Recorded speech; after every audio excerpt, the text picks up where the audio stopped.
Gabriel boric बने chilli के सबसे युवा राष्ट्रपति। मार्च 2022 में less than span style equals greater than पूर्व छात्र नेता गैब्रियल बोरिक ने less than span greater than Chile के नए राष्ट्रपति के रूप में शपथ ली। वह दक्षिण अमेरिकी राष्ट्र के इतिहास में सबसे कम उम्र के राष्ट्रपति बन गए हैं। वह सेबस्टियन पिनेरा से पदभार ग्रहण करेंगे, जो 2018 से राष्ट्रपति के रूप में कार्य कर रहे थे। चिली की राजधानी सेंटियागो है, जबकि इसकी मुद्रा चिली पेसो है। अंतर्राष्ट्रीय गणित दिवस 14 मार्च। 14 मार्च को नोबेल पुरस्कार विजेता भौतिक विज्ञानी एल्बर्ट आइंस्टीन की 143वीं जयंती मनाई गई। इसे पाई less than span style equals greater than pi less than span greater then दिवस के रूप में भी मनाया जाता है। 287 बीसी में पैदा हुए गणितज्ञ आर्किमिडीज ऑफ सिरेक्यूज ने सबसे पहले पाई के मान की गणना की थी। नवंबर 2019 में less than span style equals greater then UNESCO less than span greater than ने अपने एक सम्मेलन में पाई दिवस को अंतर्राष्ट्रीय गणित दिवस के रूप में घोषित किया था। शुभमन गिल, ऋतुराज गायकवाड़ बने गेम्स 24/7 के brand ambassador. Less than span style equals greater then games 24/7 less than span greater then एक ऑनलाइन स्किल गेमिंग कंपनी ने क्रिकेटरों शुभमन गिल और ऋतुराज गायकवाड़ को अपने फैंटेसी स्पोर्ट्स प्लेटफॉर्म माई 11 सर्कल के नए ब्रांड एम्बेसडर के रूप में नियुक्त किया है। दोनों क्रिकेटर टीवी, डिजिटल और सोशल मीडिया प्लेटफॉर्म पर आने वाले कंपनी के मल्टीमीडिया अभियानों में शामिल होंगे। माई 11 सर्कल नई IPL team Lucknow super giants का आधिकारिक टाइटल प्रायोजक भी है। बालिका कैडेटों को किया जाएगा राष्ट्रीय भारतीय सैन्य कॉलेज में शामिल। अपने 100 साल पुराने इतिहास में पहली बार देहरादून का राष्ट्रीय भारतीय सैन्य कॉलेज RIMC लड़कियों को शामिल करेगा। सशस्त्र बलों के लिए प्रमुख संस्थान कक्षा 8 के बाद से छात्रों को प्रवेश देता है। जुलाई 2022 में 5 बालिका कैडेट राष्ट्रीय भारतीय सैन्य कॉलेज में शामिल होने के लिए तैयार हैं। 13 मार्च 1922 को प्रिंस ऑफ वेल्स द्वारा इस संस्था की शुरुआत की गई थी। MCL बनी भारत की सबसे बड़ी कोयला उत्पादक company. Mahanadi coalfields limited less than span style equals greater than MCL less than span greater than ने वित्तीय वर्ष 2021-2022 में 157 million tonne less than span style equals greater than MT less than span greater than की less than span style equals greater than कोयला उत्पादन क्षमता less than span greater than को पार कर लिया है। यह देश की अग्रणी कोयला उत्पादक कंपनी बन गई है। 12 मार्च 2022 को कंपनी ने 7.62 लाख टन शुष्क ईंधन का उत्पादन किया, जो कि चालू वित्त वर्ष 2022-2023 के दौरान एक दिन में सबसे अधिक है और इसने 157.7 मीट्रिक टन की उपलब्धि हासिल की है। वाहन ऋण के सह उधार के लिए IKF फाइनेंस ने की बैंक ऑफ इंडिया के साथ साझेदारी। मोतीलाल ओसवाल प्राइवेट इक्विटी द्वारा समर्थित IKF फाइनेंस ने बैंक ऑफ इंडिया के साथ सह उधार साझेदारी में प्रवेश किया है। IKF फाइनेंस 9 राज्यों में शाखाओं के अपने विविध नेटवर्क के माध्यम से बैंक के साथ पारस्परिक रूप से सहमत क्रेडिट मापदंडों के अनुसार वाहन वित्त उधारकर्ताओं को ऋण देगा और संसाधित करेगा। IKF फाइनेंस वाहन वित्त और किफायती आवास में एक बहु उत्पाद खुदरा वित्तता है। टाटा म्यूचुअल फंड ने लॉन्च किया Nifty India digital ETF। Tata mutual fund ने Tata Nifty India digital exchange traded fund launch किया है। यह एक open ended exchange traded fund ETF है जो निफ्टी इंडिया डिजिटल इंडेक्स की नकल ट्रैकिंग करता है। न्यूनतम सदस्यता राशि 5,000 रुपए और उसके बाद ₹1 के गुणकों में होती है।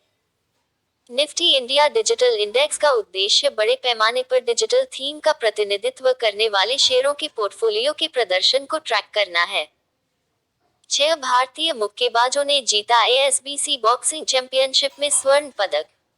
मुक्केबाजी में 6 भारतीय जूनियर मुक्केबाजों ने 13 मार्च 2022 को अम्मान, जॉर्डन में 2022 ASBC एशियाई युवा और जूनियर मुक्केबाजी चैंपियनशिप में स्वर्ण पदक जीते। निकिता चंद 60 के ग्राफ ने कजाकिस्तान की उल्दाना तौबे को हराया। यक्षिका 52 के ग्राफ ने उज्बेकिस्तान की राखीमा बेकनियाजोवा को हराया। भारतीय दल ने जूनियर में 21 और युवा वर्ग में 18 पदक के साथ टूर्नामेंट में 39 पदक हासिल किए। लक्ष्य सेन ने जर्मन ओपन 2022 में जीता रजत पदक। 13 मार्च 2022 को जर्मन ओपन 2022 में भारत के लक्ष्य सेन ने रजत पदक जीता। वह पुरुष सिंगल्स के फाइनल में थाईलैंड के कुनलावूत विटिटसन से हार गए। वह फाइनल में 18-21, 15-21 से हार गए। लक्ष्य Sen badminton world federation BWF super series 300 German open 2022 में रजत पदक जीतने वाले पहले भारतीय बन गए हैं। राष्ट्रीय चिकित्सा उपकरण नीति 2022 के मसौदे पर जारी हुआ दृष्टिकोण पत्र। फार्मास्यूटिकल्स विभाग ने परामर्श के लिए अपनी वेबसाइट पर चिकित्सा उपकरणों के लिए राष्ट्रीय नीति 2022 के मसौदे के लिए एक दृष्टिकोण पत्र जारी किया है। नीति का उद्देश्य चिकित्सा उपकरणों के क्षेत्र में पहुंच, सामर्थ्य, सुरक्षा और गुणवत्ता, नवाचार और विकास के मुख्य उद्देश्यों को संबोधित करना है। इस क्षेत्र के 2025 तक बाजार के आकार में $50 अरब तक बढ़ने की उम्मीद है। तकनीकी वस्त्रों पर अंतर्राष्ट्रीय सम्मेलन का आयोजन 12 मार्च 2022 को भारतीय उद्योग परिसंघ के साथ साझेदारी में वस्त्र मंत्रालय ने तकनीकी वस्त्रों पर अंतर्राष्ट्रीय सम्मेलन का आयोजन किया। इसका विषय तकनीकी वस्त्रों में सफलता हासिल करना था। तकनीकी वस्त्र, भू वस्त्र, कृषि वस्त्र, खेल वस्त्र आदि में विकास और निवेश क्षमता को कवर करने वाले 6 सत्रों का आयोजन किया गया। साहित्य अकादमी ने पुस्तक लंबी कविता मानसून प्रकाशित की।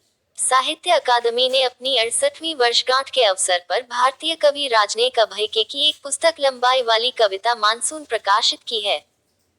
साहित्य अकादमी की स्थापना 12 मार्च 1954 को हुई थी।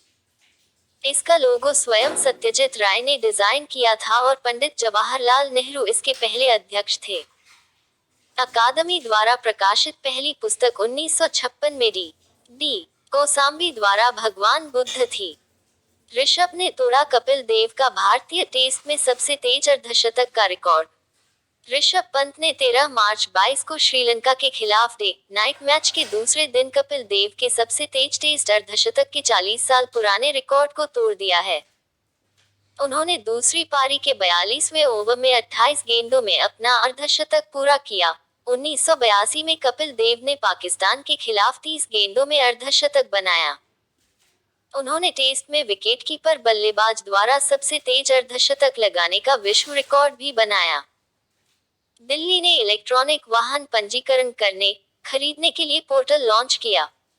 दिल्ली सरकार द्वारा 12 मार्च 2022 को शहर में इलेक्ट्रिक ऑटो खरीदने और पंजीकृत करने के लिए एक ऑनलाइन पोर्टल और less than span style equals greater than my EV less than span greater than और लॉन्च किया गया था। सरकार दिल्ली इलेक्ट्रिक वाहन नीति के तहत ई ऑटो की खरीद पर ऋण पर 5% ब्याज सबवेंशन प्रदान करेगी। प्रदान की गई ब्याज दर सबवेंशन 30,000 रुपए के खरीद प्रोत्साहन पर 25,000 रुपए का अतिरिक्त प्रोत्साहन प्रदान करेगी।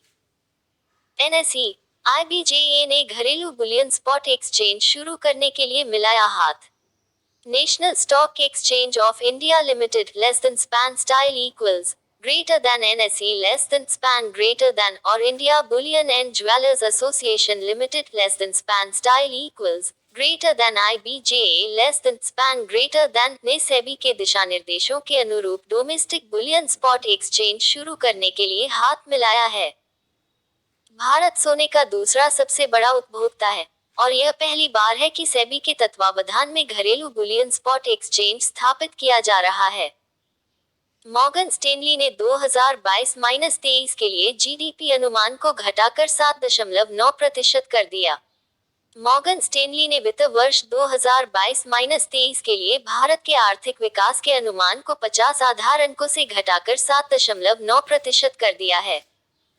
इसके अलावा स्टेनली ने देश के खुदरा मुद्रास्फीति अनुमान को 6% तक बढ़ा दिया। इस बीच चालू खाता घाटा सकल घरेलू उत्पाद के 3% तक बढ़ गया है। मॉर्गन स्टेनली एक अमेरिकी बहुराष्ट्रीय निवेश बैंक और वित्तीय सेवा कंपनी है जिसका मुख्यालय न्यूयॉर्क शहर में है। India water pitch pilot scale startup challenge launch हुआ। केंद्रीय आवास और शहरी मामलों के मंत्री हरदीप सिंह पुरी ने 12 मार्च 2022 को India water pitch pilot scale startup challenge launch किया। इसे मंत्रालय के Atal mission for rejuvenation and urban transformation Amrut 2.0 के तहत लॉन्च किया गया था। मोहा ने स्टार्टअप्स को अपनी तरह का पहला नेटवर्किंग प्लेटफॉर्म प्रदान करने के लिए India water pitch pilot scale startup conclave का आयोजन किया। पीएम मोदी ने राष्ट्रीय रक्षा विश्वविद्यालय राष्ट्र को किया समर्पित। पीएम नरेंद्र मोदी ने 12 मार्च 2022 को राष्ट्रीय रक्षा विश्वविद्यालय को राष्ट्र को समर्पित किया और गुजरात के गांधीनगर में इसके पहले दीक्षांत समारोह को संबोधित किया।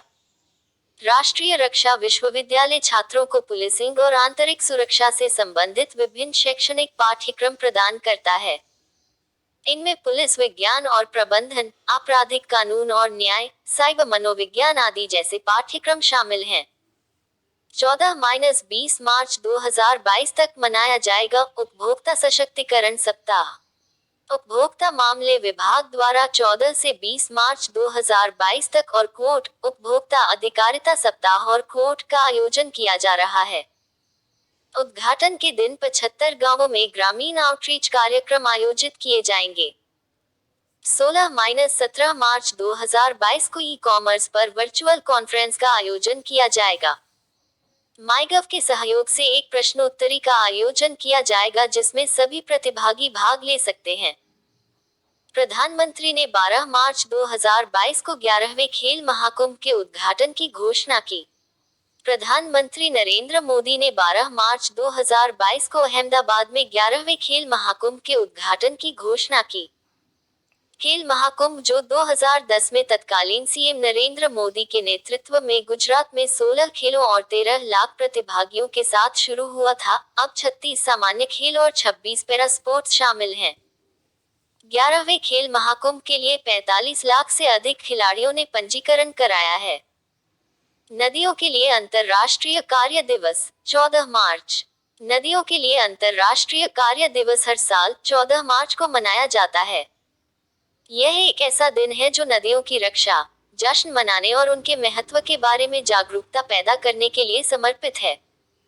मार्च 1997 में ब्राजील के कुर्टिबा में बांधों से प्रभावित लोगों की पहली अंतर्राष्ट्रीय बैठक के प्रतिभागियों ने बांधों और नदियों, जल और जीवन के लिए अंतर्राष्ट्रीय कार्य दिवस को अपनाया। साप्ताहिक CA1-7 माह